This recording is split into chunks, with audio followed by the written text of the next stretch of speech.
Hello friends, मैं हूं विकास और आप सभी का स्वागत करता हूं नॉलेज किंगडम के इस प्लेटफॉर्म पर। फ्रेंड्स, आज हम बात करेंगे कि किस तरह हम बहुत जल्दी शतरंज या जिसे हम चेस कहते हैं खेलना सीख सकते हैं, वो भी 10 मिनट में। मैं आपको विश्वास दिलाता हूं कि ये सबसे सिंपलेस्ट मेथड है जिससे आप सिर्फ 10 मिनट में चेस को खेलना सीख जाएंगे। तो आइए हम शुरू करते हैं। सबसे पहले हम शुरुआत करते हैं चेस की बनावट से। बेसिकली चेस 64 स्क्वायर से बना हुआ है। ये जो आप देख रहे हैं ब्लैक एंड व्हाइट जो स्क्वायर्स हैं, ये 64 हैं, जिसमें से 32 ब्लैक हैं और 32 व्हाइट स्क्वायर्स हैं। जिस तरह की आप देख पा रहे हैं स्क्रीन पर, ये जो वर्टिकल लाइंस हैं इन्हें हम फाइल्स कहते हैं। ये जो हॉरिजॉन्टल लाइंस हैं इन्हें हम रैंक्स कहते हैं। और ये जो तिरछी लाइन है, ये आप देख रहे हैं इस तरीके से, कोई भी मूवमेंट अगर चेस में इस तरीके से होता है तो इसे हम डायगोनल मूवमेंट कहते हैं। तो आइए अब हम मोहरों की लोकेशन को समझते हैं कि कौन सा मोहरा कहाँ है और कैसे इनको मूव किया जाता है। सबसे पहला मोहरा हमारे बीच जो है वो आप देख पा रहे हैं कि ये मैंने यहां से उठाया है। यह हमारा राजा है। राजा की लोकेशन इस बात पर निर्भर करती है कि इसका कलर कौन सा है। यदि ये ब्लैक कलर का राजा है तो हमेशा ये व्हाइट कलर के स्क्वायर पर रहेगा, और यदि यह व्हाइट है तो ब्लैक स्क्वायर पर रहेगा। क्योंकि अभी हमारा राजा ब्लैक है तो मैं इसे व्हाइट स्क्वायर पर रखता हूं। राजा को हम किंग कहते हैं। नेक्स्ट जो हमारे पास मोहरा है वह है हमारा वजीर, जिसे हम इंग्लिश में क्वीन भी कहते हैं। यह हमारा सबसे पावरफुल मोहरा है जो चेस में किसी भी दिशा में चल सकता है, जिसको हम अभी आगे देखेंगे। राजा के जस्ट पास में रहता है वजीर। नेक्स्ट हमारा जो मोहरा है वो मोहरा है हमारा ऊंट। ऊंट को हम बिशप भी कहते हैं। बिशप की लोकेशन हमेशा वजीर के इस तरफ और राजा के उस तरफ। चूंकि दो बिशप होते हैं, दो ऊंट होते हैं, तो आप पाएंगे कि इस तरीके से दोनों तरफ बिशप या ऊंट। अगला मोहरा जो हमारे पास है वह है घोड़ा। घोड़े को हम नाइट भी कहते हैं। नाइट दो होते हैं और हमेशा ऊंट के पास में होते हैं। दो घोड़े होते हैं और दोनों घोड़े ऊंट के पास में। इस तरीके से अब हमारे पास दो कॉर्नर खाली बचे हैं। कॉर्नर्स में हमारे पास होता है यह हाथी। हाथी को हम रूक भी कहते हैं। दोनों कॉर्नर्स पर एक एक रूक हम रखते हैं। तो एक बार हम फिर से समराइज कर लेते हैं। फर्स्ट जो लोकेशन है हमारे पास है राजा, फिर वजीर, दो ऊंट, दो घोड़े और अंत में दो हाथी। आगे की तरफ जो मोर्चा संभालते हैं वो है हमारे पॉन, ये जिन्हें हम प्यादे भी कहते हैं। ये सभी आगे की तरफ इस तरीके से इनको प्रोटेक्ट करते हुए एक एक करके ये सभी प्यादे आगे आते हैं।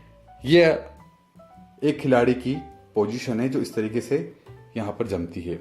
ठीक उसी प्रकार आपके प्रतिद्वंदी जो खिलाड़ी है उनके भी हम मोहरे इसी प्रकार जमाएंगे, कुछ इस तरह।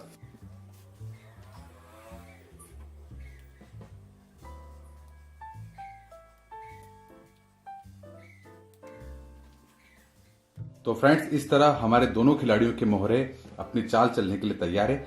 आइए हम गेम शुरू करते हैं और हर मोहरे की शक्ति या उसकी चलन शक्ति को हम देखने का प्रयास करते हैं। सबसे पहले हमारे पास जो मोहरा है वह है हमारा पॉन या प्यादा। प्यादे की एक विशेषता होती है कि प्यादा शुरुआत में एक कदम या दो कदम अपनी सहूलियत के अनुसार खिलाड़ी चल सकता है। वह एक कदम भी चल सकता है और दो कदम भी चल सकता है। लेकिन जब सामने वाले खिलाड़ी का अगर प्यादा यहां पर है, कोई भी अगर मोहरा यहां रखा है, तो वह उसे कैप्चर नहीं कर सकता, इस तरीके से नहीं मार सकता। हमेशा प्यादा क्रॉस में ही मारेगा। ये इस तरीके से इसे मार सकता है और इसे बाहर कर सकता है, लेकिन आमने सामने नहीं। प्यादा किसी भी बड़े मोहरे को मार सकता है, लेकिन शर्त यह रहेगी कि वो क्रॉस में मार सकता है।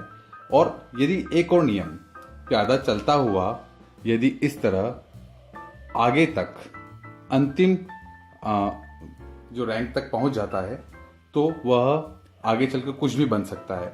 मीन्स वहां पे स्थित किसी भी मोहरे का स्थान ले सकता है। यह ऊंट भी बन सकता है, घोड़ा भी बन सकता है, और वो पुनः उसे जीवित कर सकता है। तो हमारा पूरा प्रयास ये होना चाहिए कि किसी भी तरीके से सामने वाले खिलाड़ी का मोहरा या जो प्यादा है वो यहां तक ना पहुंचे। हमारा अगला जो मोहरा है वह है हमारा हाथी, रुक। रुक की विशेषता होती है कि रुक सीधा भी चल सकता है और आड़ा भी चल सकता है, मीन्स वर्टिकली और हॉरिजॉन्टली। इस तरीके से रुक पूरा मूव कर सकता है। मैं उदाहरण से बताता हूं, यदि हमारा रुक यहां है और कोई भी प्यादा अगर यहां रखा है तो ये सीधा यहां से इसे मारकर बाहर कर सकता है, या यदि हमारा मोहरा यहां है और रुक हमारा यहां है तो इस तरीके से यहां आकर ये सीधा वर्टिकली भी इसे मार सकता है। ये हुआ रुक का मूवमेंट हाथी का। हमारा अगला प्यादा है घोड़ा। घोड़ा एकमात्र ऐसा मोहरा है जो किसी एक मोहरे के ऊपर से कूद सकता है। घोड़े का हमेशा मूवमेंट एल शेप में होता है। एल शेप का मतलब हमेशा 2.5 कदम चलता है। घोड़ा हमेशा 2.5 कदम किस प्रकार से चलेगा? 1, 2 और 2.5। जैसा कि मैंने बताया था एल बन गया है। मैं आपको एक अच्छे से एग्जाम्पल से क्लियर करता हूं। यदि सामने वाले प्रतिद्वंदी का मोहरा यहां इस तरीके से रखा है तो आप पाएंगे कि यह 1, 2 उसके बाद लेफ्ट या राइट एल बनाएगा। ये इस तरीके से इसे यहां से इसे मार देगा और 2.5 कदम चल लेगा। तो घोड़े का जो मूवमेंट होता है वो आगे पीछे दाएं बाएं कहीं पर भी चारों तरफ 2.5 कदम चल सकता है। हमारा अगला जो मोहरा है वह है ऊंट। ऊंट का जो मूवमेंट होता है वो हमेशा डायगोनल होता है, मीन्स ऊंट ब्लैक से ब्लैक, अगर ब्लैक स्क्वायर पर है तो ब्लैक से ब्लैक पर कहीं पर भी इसे चाल को चल सकता है। उदाहरण के तौर पर अगर यदि हमारा अपोनेंट का जो मोहरा है वो यहां रखा हुआ है तो ऊंट तिरछा चलता हुआ इसको यहां मार सकता है। ऊंट कहीं पर भी ब्लैक से ब्लैक सिर्फ तिरछा ही चलेगा, ऊंट कभी भी सीधा या हॉरिजॉन्टली या वर्टिकली नहीं चल पाएगा। तो ऊंट की विशेषता है तिरछी चाल। हमारा अगला जो मोहरा है वह है सबसे पावरफुल, सबसे ज्यादा ताकतवर मोहरा, वह है हमारा वजीर। कहते हैं कि वजीर इस पूरे चेस की जान होती है। वजीर की विशेषता होती है कि वजीर किसी भी दिशा में चल सकता है, हॉरिजॉन्टली, वर्टिकली और डायगोनली।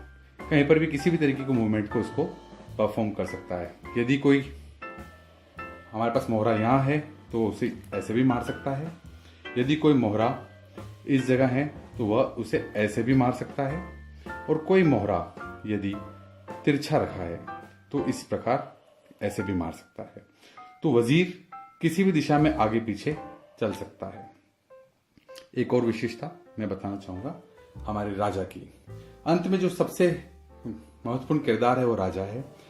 कहने को तो राजा है लेकिन इसकी एक लिमिटेशन है कि राजा सिर्फ 1 कदम चल सकता है, आगे पीछे दाएं बाएं कहीं पर भी, जहां जिस स्क्वायर में स्थित है उसके चारों तरफ ये सिर्फ 1 कदम ही चल सकता है। एक अंतिम महत्वपूर्ण बात, हमारा प्यादा सिर्फ आगे की दिशा में जा सकता है। किसी भी सूरत में प्यादा एक बार आगे बढ़ने के बाद वापस नहीं आ सकता। बाकी सारे पीछे जितने भी मोहरे हैं वो आगे पीछे कितनी भी बार आप मूव कर सकते हैं, लेकिन प्यादा सिर्फ आगे की दिशा में ही जाएगा। फ्रेंड्स, यदि ये वीडियो आपको पसंद आया है तो इसे लाइक करना ना भूलें, इस चैनल को सब्सक्राइब करना ना भूलें और साथ में आ रहे बेल आइकॉन को दबाना ना भूलें, ताकि आपको आगे भी इस चैनल के सारे वीडियोस और अपडेट्स मिलते रहें। Thank you so much. बहुत जल्दी हम अगले पार्ट के साथ होंगे। Thank you so much.